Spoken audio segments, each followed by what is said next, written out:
नमस्कार दोस्तों, मेरे YouTube चैनल पर आप सभी का स्वागत है। हम आज union public service commission UPSC की तरफ से जो एक भर्ती निकाली गई थी प्रिंसिपल की, और अब वर्तमान में प्रस्तावित वाइस प्रिंसिपल की भर्ती है, इसी को लेकर के एक बड़े अपडेट पर बात करेंगे। ये यूपीएससी से प्रिंसिपल की जो भर्ती है वो निकाली गई थी एडवर्टाइजमेंट नंबर 7/2021, अर्थात विज्ञापन संख्या 7 2021 में निकाली गई थी, जो पब्लिश की गई थी 24/4/2021 को। क्लोजिंग डेट रखी गई थी 13 मई 2021, लेकिन इस एडवर्टाइजमेंट को रोक दिया गया था। उस टाइम कोरोना जैसी वैश्विक महामारी फैली हुई थी, इसके चलते, और दोबारा से इसको रीओपन किया गया था, और रीओपन करके और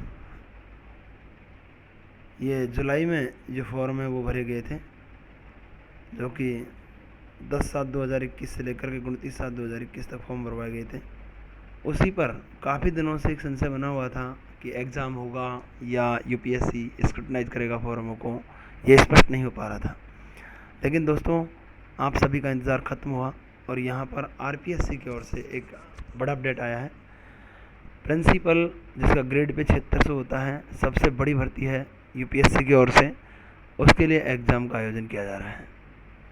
और उसका सिलेबस क्या है, उसके सेंटर कहाँ पर रहेंगे, कितने घंटे का पेपर होगा, नेगेटिव मार्किंग है या नहीं, इन सभी चीज़ों को लेकर के हम यहाँ पर डिस्कस करेंगे। तो देखते हैं यूपीएससी की तरफ से क्या सिलेबस दिया गया है, नेगेटिव मार्किंग है या नहीं है, इंटरव्यू का क्या रोल है, और सिलेक्शन की क्या प्रक्रिया रहेगी, उसके बारे में इंस्ट्रक्शंस यहाँ पर दिए गए हैं। तो आप बिल्कुल देखते रहिए। यूपीएससी से जुड़ी हुई सारी अपडेट्स के लिए मेरे चैनल को आप देख सकते हैं। साथ में आप बिल्कुल ऑथेंटिक जानकारी के लिए यूपीएससी की वेबसाइट पे विजिट कर सकते हैं। अब देखते हैं सबसे पहले union public service commission addendum notice to candidate.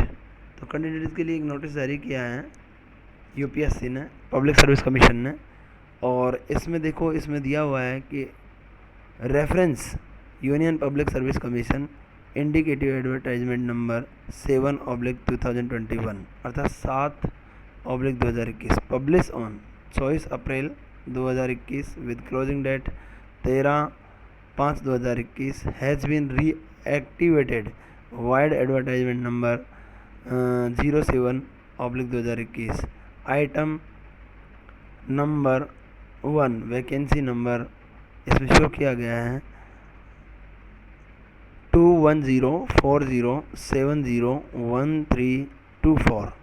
यह हमारा वैकेंसी नंबर है, on dated 10 July 2021 with closing date submission of online application 11:59, अर्थात 23:59 hours on 29 July 2007 due to lack of surprise in the infect case of COVID-19 pandemic for 363 post of principal in the Directorate of Education, अर्थात 363 पदों के लिए ये जो विज्ञापन निकाला गया था उसको बाद में रीओपन किया गया और 29 जुलाई 2021 को लास्ट डेट रखी गई। अब इसमें जो कैंडिडेट्स ने फॉर्म भरे हैं उनके लिए, उनको शॉर्टलिस्ट करने के लिए एक एग्ज़ाम का आयोजन यूपीएससी कर रहा है। However, the eligibility and other conditions are mentioned in the earlier advertisement number 7/2021 published on 24/4/2021 for vacancies remain unchanged। मतलब टर्म एंड कंडीशंस जो हैं, जो विज्ञापन की शर्तें हैं, क्वालिफिकेशन हैं, वो सब वही रहेंगी। अब इसके बाद में यूपीएससी ने क्या डेट निकाली है वो हम देखें। यूपीएससी ने जो डेट निकाली है दोस्तों मैं बता देता हूँ, वो रिक्रूटमेंट टेस्ट के लिए, आरटी के लिए 17 जुलाई 2022 संडे को, लगभग साल भर हो गया है, साल भर के बाद में एग्ज़ाम का आयोजन हो रहा है। अर्थात पिछली जुलाई 2021 में फॉर्म भरवाए गए थे और अब 17 जुलाई 2022 को इसके लिए एग्ज़ाम का आयोजन हो रहा है। और ऑनलाइन एग्ज़ाम नहीं होगा, ये ऑफलाइन होगा। स्पष्ट लिखा हुआ है, the commission have decided to conduct an offline pen and paper based recruitment test for shortlisting the candidate for above mentioned post on 17 July 2022 Sunday फॉरनून session from time दिया हुआ है 10:30 AM to 12:30 AM अर्थात 10:30 बजे सुबह प्रातः से लेकर के 12:30 तक आयोजन किया जाएगा। Only those candidate short listed in RT and who fulfil all the eligibility conditions of the post shall be called for interview. अर्थात इंटरव्यू के लिए जिन लोगों को बुलाया जाएगा उनको यहाँ से शॉर्ट लिस्ट किया जाएगा इस टेस्ट के द्वारा। अब हम देखते हैं कहाँ तो एग्ज़ाम सेंटर रखे गए हैं UPSC के द्वारा और क्या इसका सिलेबस है। तो सबसे पहले बात करते हैं हम सिलेबस की। ये बड़ी इंपॉर्टेंट चीज़ है क्योंकि इसको लेकर क्लियरिटी नहीं थी साथियों में। ये था क्या पढ़ें क्या नहीं पढ़ें, क्या आने वाला है टेस्ट में, किस तरह का टेस्ट पेपर होगा, कितने मार्क्स का होगा। तो उसके लिए यहाँ पर सबसे पहले टेस्ट पर बात करते हैं। तो दिया हुआ है स्कीम ऑफ द टेस्ट। क्या स्कीम रखी है UPSC ने टेस्ट के लिए? The test will be of 2 hours duration, 2 घंटे का होगा समय अवधि टेस्ट की। All question will carry equal marks, जो क्वेश्चन है प्रत्येक क्वेश्चन बराबर नंबर के होंगे। The test will be objective type questions with multiple choice of answer, अर्थात MCQ टाइप का होगा, मल्टीपल चॉइस का होगा और MCQ टाइप का होगा जिसमें ऑब्जेक्टिव क्वेश्चंस आएंगे, 4 ऑप्शंस मिलेंगे या जो भी ऑप्शन वो रखेगा उनमें से एक को हमें सही आंसर को सेलेक्ट करना होगा।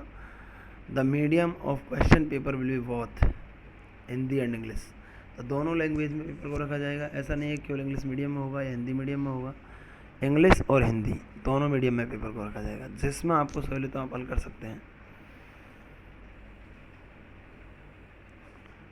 साथ में दिया हुआ है दोस्तों ई पॉइंट जो है कि there will be penalty for wrong answers, अर्थात गलत अगर हम आंसर देते हैं तो उसके लिए पेनल्टी होगी। Every wrong answer will carry a deduction of 1/3 of marks assigned to that questions. If no answer is marked for a question, there will be no penalty for that question. अर्थात नकारात्मक अंकन होगा यदि गलत answer देते हैं तो, और यदि किसी क्वेश्चन को मार्क ही नहीं करते हैं तो उसका कोई नकारात्मक आंसर नहीं कटेगा, कोई नकारात्मक अंक नहीं कटेगा। 1/3 है जो कि बहुत घातक है, तो नकारात्मक अंकन से आपको बचना होगा।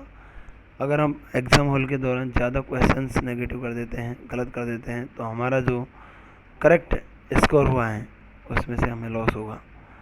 तो बिल्कुल इस चीज़ का ध्यान रखें पेपर हल करते समय कि नकारात्मक मार्किंग से बचा जा सके, नेगेटिव मार्किंग से बचा जा सके। गलत क्वेश्चंस को हल नहीं करना है, गलत आंसर नहीं देना है, जो कन्फर्म है उन्हीं पर ज़्यादा फोकस करें। The test will carry a maximum of 300 marks, 300 marks का हमारा रिटन एग्ज़ाम होगा। और यहाँ पर एक बहुत बड़ा अपडेट UPSC की तरफ से है कि इंटरव्यू और रिटन टेस्ट दोनों के मार्क्स को जोड़ करके और फाइनल मेरिट बनाई जाएगी। कितना कितना रेशियो रखा गया है उसको भी हम देखते हैं। अब देखते हैं syllabus of the test. Second part है इसका सिलेबस ऑफ द टेस्ट। तो सिलेबस में क्या क्या रखा गया है वो देख लेते हैं। सिलेबस के अंदर रखा है इन्होंने UPSC ने सबसे पहले general knowledge including contemporary social economic and cultural issues. GK के साथ साथ समकालीन इंडिया के जो सामाजिक, आर्थिक और सांस्कृतिक मुद्दे हैं उन पर फोकस किया गया है। पहला पॉइंट है हमारा ये। दूसरा, लैंग्वेज स्किल को परखने के लिए कि कैंडिडेट दोनों लैंग्वेज में काम करने में समर्थ है या नहीं है, इसको परखने के लिए UPSC ने हिंदी और इंग्लिश दोनों लैंग्वेज का स्किल टेस्ट रखा है, अर्थात दोनों लैंग्वेज से भी क्वेश्चन पूछे जाएंगे। Reasoning ability and quantitative aptitude, साथ में रीजनिंग और क्वांटिटेटिव एप्टीट्यूड भी आएगा, जिससे मेंटल एबिलिटी को परखा जा सके। चौथे नंबर पर जो सिलेबस में रखा गया है वो education policies and educational measurement and evolution, अर्थात ये जो रिक्रूटमेंट हो रहा है वो शिक्षा विभाग में हो रहा है, डायरेक्टरेट ऑफ एजुकेशन दिल्ली सरकार के लिए हो रहा है। तो सीधी सी बात है कि एजुकेशन की पॉलिसीज़ पर तो बात होगी जो नेशनल स्तर पर एजुकेशन पॉलिसी चल रही है उनके बारे में, और साथ में दिल्ली गवर्नमेंट की तरफ से भी अगर कुछ एजुकेशन पॉलिसी चलाई जा रही है तो उनके बारे में भी यहाँ पर सिलेबस में पूछा जाएगा। एक टर्म लिख दिया है एजुकेशन पॉलिसी, जैसे NEP 2020 न्यू एजुकेशन पॉलिसी 2020 है, उसके बारे में बात करेगा। RTE एक्ट 2009 के बारे में बात करेंगे। तो ऐसे बहुत सारी जो पॉलिसीज़ हैं, सर्व शिक्षा अभियान हैं, उनके बारे में बात करेगा। तो इनसे क्वेश्चंस बन सकते हैं यहाँ पर। साथ में चूँकि दोस्तों 7600 ग्रेड पे की ये वैकेंसी है और एडमिनिस्ट्रेटिव पोस्ट है, ग्रुप ए गजेटेड है, नॉन मिनिस्ट्रियल।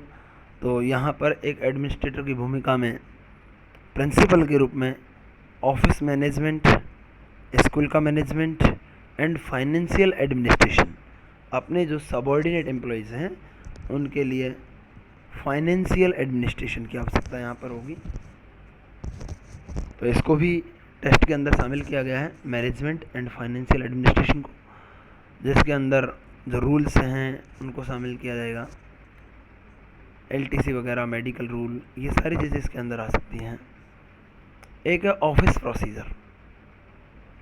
एडमिनिस्ट्रेटर को ये बहुत ज़रूरी है कि ऑफिस प्रोसीजर की नॉलेज भी होनी चाहिए, जिससे अपने ऑफिस को बेहतर तरीके से चलाएं, अपने जो सबऑर्डिनेट हैं उनके लिए बेहतर तरीके से काम कर सकें। ऐसी चीज़ को परखने के लिए UPSC ने यहाँ पर ऑफिस प्रोसीजर को भी रखा गया है। तो दोस्तों UPSC ने अपना सिलेबस जारी कर दिया है, डेट भी फिक्स कर दी है। लगभग 1 महीने और 15 दिन का टाइम बचा है हमारे पास में। तो जितना भी आपको जोर लगाना है उतना जोर लगा दें, क्योंकि एक बड़ा रिक्रूटमेंट है, बहुत बड़ी अपॉर्चुनिटी है, ग्रुप ए गजेटेड पोस्ट है। और डायरेक्ट रिक्रूटमेंट की अगर बात करें तो सबसे ज़्यादा ग्रेड पे या पे मैट्रिक्स की बात करें तो सबसे हायर पे मैट्रिक्स का रिक्रूटमेंट टेस्ट होगा ये, जिसके ग्रेड पे 7600 है। अब देखते हैं और क्या इंस्ट्रक्शंस UPSC ने दिए हैं। सबसे पहले नोट फर्स्ट दिया है कि intimation about venue of recruitment test will be communicated to the candidates in due course. अर्थात जो वेन्यू है आपका रिक्रूटमेंट टेस्ट का, वो कहाँ आपका सेंटर आया है, इसको लेकर के अभी UPSC इंस्ट्रक्शन जारी करेगी। अर्थात अपने जो परमिशन लेटर्स, जो कॉल लेटर्स जारी होंगे, प्रवेश पत्र जो जारी होंगे, उसमें इसको शो किया जाएगा कि आपका सेंटर कहाँ पर रखा गया है। तो अभी बाद में इश्यू होगा ये। दूसरा जो नोटिस है, नोट है, सेकंड नोट जो दिया है वो है recruitment test and the interview shall carry a 75:25 weightage for those candidates short listed out of the recruitment test and those who qualify in the interview. तो यहाँ पर रिक्रूटमेंट टेस्ट और इंटरव्यू का जो रेशो रखा जाएगा वो 75:25 का रखा जाएगा। अर्थात रिक्रूटमेंट टेस्ट के जो मार्क्स हैं 300 में से 75% मार्क्स तो वहाँ से जोड़े जाएंगे, और इंटरव्यू जो कि 100 मार्क्स का होगा तो उसमें से 25% मार्क्स यहाँ से जोड़े जाएंगे।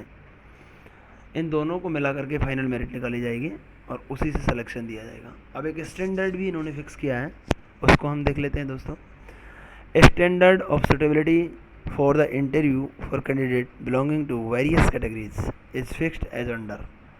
अर्थात डिफरेंट कैटेगरी के जो कैंडिडेट हैं उनके लिए अलग अलग क्राइटेरिया रखा है UPSC ने यहाँ पर, जिसमें सबसे पहले बात करें जनरल या EWS कैटेगरी की, तो उनके लिए 50 मार्क्स ज़रूरी होंगे इंटरव्यू के लिए। साथ में OBC के लिए 45 एंड अबव, 45 मार्क्स मिनिमम और इससे ऊपर ऑन रिलैक्स्ड स्टैंडर्ड के साथ। SC/ST के साथ 40 marks and above on relax standard. और PWD अर्थात जो दिव्यांग कैटेगरी के कैंडिडेट हैं, जिनमें चाहे जनरल हो, EWS हो, OBC हो, SC हो, ST हो, किसी भी कैटेगरी का कैंडिडेट हो, लेकिन PWD के अंदर आता है, अर्थात person with bench mark disability, उनके लिए 40 मार्क्स एंड अबव अर्थात 40 मार्क्स और अब को रखा गया है ऑन रिलैक्स्ड स्टैंडर्ड के साथ में। साथ में एक और नोट थर्ड के अंदर रखा है no request for change of test centre will be entertained. अर्थात टेस्ट का जो सेंटर है, जो आपको वेन्यू मिलने वाला है आरटी के लिए, अर्थात रिक्रूटमेंट टेस्ट के लिए, उसमें किसी प्रकार का कोई परिवर्तन नहीं किया जाएगा, किसी प्रकार की कोई रिक्वेस्ट उसमें नहीं मानी जाएगी, ये दिया गया है। अब देखते हैं दोस्तों कौन कौन से शहर में, कौन कौन सी सिटी में इस टेस्ट का आयोजन यूपीएससी कर रहा है, इसको देखते हैं। हमने सिलेबस पर बात की, एग्ज़ाम के पैटर्न पर बात की, अब हम देखते हैं कि वेन्यू कितने सेंटर्स इसने रखे हैं। यूपीएससी ने सेंटर ऑफ टेस्ट और सेंटर कोड, उसके लिए कोड भी जारी किए हैं, तो आपको पता लग जाएगा। कोड आपके मेंशन आएगा उसमें, जो परमिशन लेटर जारी करेगा, जो प्रवेश पत्र जारी करेगा यूपीएससी संघ लोक सेवा आयोग, उसमें मेंशन रहेगा। तो अहमदाबाद 01 उसको कोड दिया गया है टेस्ट सेंटर को, भोपाल 04 दिया गया है, चेन्नई 12, दिल्ली 08, दिसपुर गुवाहाटी भी सेंटर रखा गया है 09, जयपुर 11। तो ये लगभग मोस्टली स्टेट्स में रखा है इसने सेंटर, जयपुर भी सेंटर है 11। साथ में जम्मू 34, कोची 24, कोलकाता 06, लखनऊ 26, मुंबई 05, नागपुर 13, पोर्ट ब्लेयर 37, रांची 41 और विशाखापट्टनम 51। इन सिटीज़ में यूपीएससी ने अपना सेंटर रखा है। तो दोस्तों बिल्कुल बड़ा रिक्रूटमेंट है, और इसी के साथ और कोई अपडेट अगर यूपीएससी की तरफ से आता है तो उस पर भी हम बात करेंगे। अब बात करते हैं वाइस प्रिंसिपल रिक्रूटमेंट की। तो वाइस प्रिंसिपल का जो रिक्रूटमेंट है वो अभी प्रस्तावित है, उसके ऑनलाइन आवेदन अभी मांगे जा रहे हैं यूपीएससी की तरफ से। ORA खुला हुआ है, और जो ऑनलाइन रजिस्ट्रेशन सिस्टम है उस पर अभी आवेदन किए जा रहे हैं वाइस प्रिंसिपल के लिए। वाइस प्रिंसिपल का जो पोस्ट है वो भी डायरेक्टरेट ऑफ एजुकेशन के लिए ही है, दिल्ली गवर्नमेंट यूपीएससी के द्वारा भर्ती होगी। वो 5400 ग्रेड पे L10 का पोस्ट है, ग्रुप ए गजेटेड है वो भी पोस्ट, वो भी बहुत बेहतरीन पोस्ट है। उसके लिए अगर सिलेबस की बात करें तो निश्चित रूप से यही सिलेबस रहने वाला है। जो प्रिंसिपल पोस्ट के लिए उन्होंने सिलेबस जारी किया है संघ लोक सेवा आयोग ने, यही सिलेबस वाइस प्रिंसिपल के लिए भी रहने वाला है, क्योंकि इसमें शायद ही कोई चेंज करेगा। यदि करेगा तो यूपीएससी इस संबंध में आगे जब भी टेस्ट का आयोजन होगा लगभग 1.5 से 2 महीने पहले सूचना अपनी वेबसाइट पर डाल देगा। लेकिन हम मानकर चलते हैं कि दोनों की जो कार्य प्रणाली है दोनों पोस्टों की वो सेम ही है, ड्यूटीज़ भी लगभग सेम ही हैं। वाइस प्रिंसिपल का जो मेन ड्यूटी है वो है कि प्रिंसिपल को असिस्ट करने के लिए वाइस प्रिंसिपल को लगाया जाता है। तो वर्क ऑफ नेचर सेम है दोनों का। तो रिक्रूटमेंट टेस्ट का जो सिलेबस है वो बिल्कुल दोस्तों सेम रहेगा, निश्चिंत रहें आप। और अब जो जून का महीना चल रहा है, जून 2022 में इसके फॉर्म भरे जा रहे हैं, तो हम बिल्कुल ये मानकर चल सकते हैं कि साल भर के अंदर अंदर उसका भी रिक्रूटमेंट टेस्ट या स्क्रूटनाइज जो भी यूपीएससी करेगा वो प्रक्रिया पूरी कर लेंगे। पर जहाँ तक मुझे उम्मीद है और मेरा अनुमान है कि वाइस प्रिंसिपल के लिए भी टेस्ट का आयोजन होगा, तो निश्चित रूप से यही सिलेबस होगा उसके लिए भी, वाइस प्रिंसिपल के लिए भी, और जो सिलेक्शन प्रोसीजर होगी वो भी सेम ही रहेगी लगभग। तो आओ दोस्तों हम एक बार बात करते हैं कि टेस्ट का आयोजन कब हो सकता है। उसके लिए हम देखते हैं, टेस्ट के आयोजन के लिए हम देखते हैं एनुअल कैलेंडर जो यूपीएससी ने जारी किया है 2023 के लिए, उसको देखते हैं हम। एनुअल कैलेंडर 2023 को देख लेते हैं कि उसमें कौन सी क्या डेट आ रही हैं। अगर कुछ इस तरह की डेट्स हैं उसमें तो उसको भी हम देखते हैं। यहाँ पर यूपीएससी के द्वारा जारी किया गया जो कैलेंडर है 2023 का, ये रहा एनुअल कैलेंडर 2023। इसको खोल के देखते हैं। तो यहाँ पर जो एग्ज़ाम्स हैं वो कब आयोजित करवाने हैं, कैसे आयोजित करवाने हैं, उनके बारे में यूपीएससी ने डिटेल जारी किया है। अब देखिए इसमें दे रखा है programme of examination and recruitment test. जो आरटी होता है, आरटी हमारे एडवर्टाइजमेंट में भी लिखा हुआ है, आरटी रिक्रूटमेंट टेस्ट होता है और उसी में कैंडिडेट को शॉर्टलिस्ट करने के लिए इसका आयोजन किया जाता है।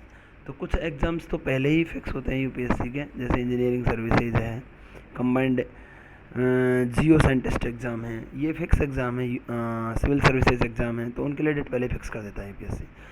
लेकिन कुछ एग्ज़ाम ऐसे होते हैं जिनके विज्ञापन यूपीएससी जारी करता है और उनके एग्ज़ाम बाद में आयोजित करवाता है, जब भी उसको टाइम मिलता है, जब भी उसकी सुटेबिलिटी होती है प्रशासनिक, तब उनके एग्ज़ाम्स का आयोजन करता है। जैसे हम पहले बात करते हैं तो result for UPSC RT examination. तो ये आरटी की जो डेट है वो जैसे 15 जनवरी 2023 है संडे, तो इस पर ऐसे एग्ज़ामों का आयोजन करता है जो एडवर्टाइजमेंट, विभिन्न एडवर्टाइजमेंट निकालता है और ORS सिस्टम से इसके एप्लीकेशन फॉर्म मांगता है। अब बात करें हम कि जैसे इंजीनियरिंग सर्विसेज जो IES होता है, उसकी जो एग्ज़ाम है प्री 2023, उसके लिए इन्होंने अपना time of notification, last date, receipt, application form, ये सब दिया हुआ है। तो इसका जो डेट ऑफ एग्ज़ाम है वो 19 फरवरी 2023 रखा है इन्होंने। साथ में अगर जियो कंबाइंड साइंटिस्ट सर्विस की बात करें तो इसका भी आयोजन 19 फरवरी 2023 को किया जाएगा। इसके बाद में एक और reserve for UPSC RT examination, तो ये 19 फरवरी 2023 को दिया गया है। एक है CBI DSP LDC एग्ज़ाम, ये डिपार्टमेंटल एग्ज़ाम है इनकी, तो इसके लिए भी डेट पहले ही फिक्स की हुई है इन्होंने 11 मार्च 2023। तो इसमें दोस्तों हम देख सकते हैं कि जितनी एग्ज़ाम आपको reserve for UPSC RT examination लिखा है, उन डेट्स पर आगे एग्ज़ाम का आयोजन वाइस प्रिंसिपल का हो सकता है, ऐसा अपनी ओर से अनुमान है। ये फाइनल जानकारी के लिए तो यूपीएससी की वेबसाइट देखें, लेकिन हम देख सकते हैं कि इसमें देखो जो संभावना है वाइस प्रिंसिपल एग्ज़ाम की वो है 15 जनवरी 2023, साथ में 19 फरवरी 2023 और 12 मार्च 2023। इसके बाद में आरटी एग्ज़ाम के लिए जो टाइम दिया गया है वो है 2 जुलाई 2023। तो ज़्यादा संभावना यहाँ पर बनती है क्योंकि साल भर का टाइम यहाँ पर हो जाता है। तो जुलाई 2023 में वाइस प्रिंसिपल उप प्रधानाचार्य का जो पद है उस पर संघ लोक सेवा आयोग एग्ज़ाम ले सकता है। तो आप बिल्कुल उसमें भी तैयारी में लगे रहें, आपको पर्याप्त समय मिलेगा। आगे भी एक डेट हमारे पास में यहाँ मिल रही है कि 20/8/2023, ये भी रिजर्व्ड है फॉर यूपीएससी आरटी एग्जामिनेशन के लिए। एक और डेट है जो 8 अक्टूबर 2023 को है। एक और एग्ज़ाम डेट यहाँ पर है 17 दिसंबर 2023 संडे। तो ये आरटी रिजर्व्ड रिक्रूटमेंट टेस्ट के लिए है। अब हम बात करते हैं दोस्तों, ये यूपीएससी घर फाइनली निकालेगी, तो सिलेबस हमें पता लग गया है। सिलेबस बड़ा इशू था कि पढ़ना क्या है और कैसे पढ़ना है, कितना पढ़ना है। इस चीज़ को लेकर सिलेबस जो प्रिंसिपल पोस्ट के लिए इन्होंने निकाला है वही सिलेबस लगभग सेम वाइस प्रिंसिपल के लिए रहेगा। यदि कोई करेक्शन होगा, इसमें कोई परिवर्तन यूपीएससी संघ लोक सेवा आयोग करता है, तो इसकी जानकारी कैंडिडेट्स के लिए लगभग 1.5 से 2 महीने पहले यूपीएससी जारी कर देगा। तो इसी के साथ दोस्तों प्रिंसिपल का जो रिक्रूटमेंट हो रहा है उसकी तैयारी में आप लगे रहें, अच्छे से मेहनत करें। बेस्ट ऑफ लक सभी को, और जय हिंद साथियों। मिलते हैं अगले वीडियो में और कुछ नई अपडेट्स के साथ में। जय हिंद दोस्तों।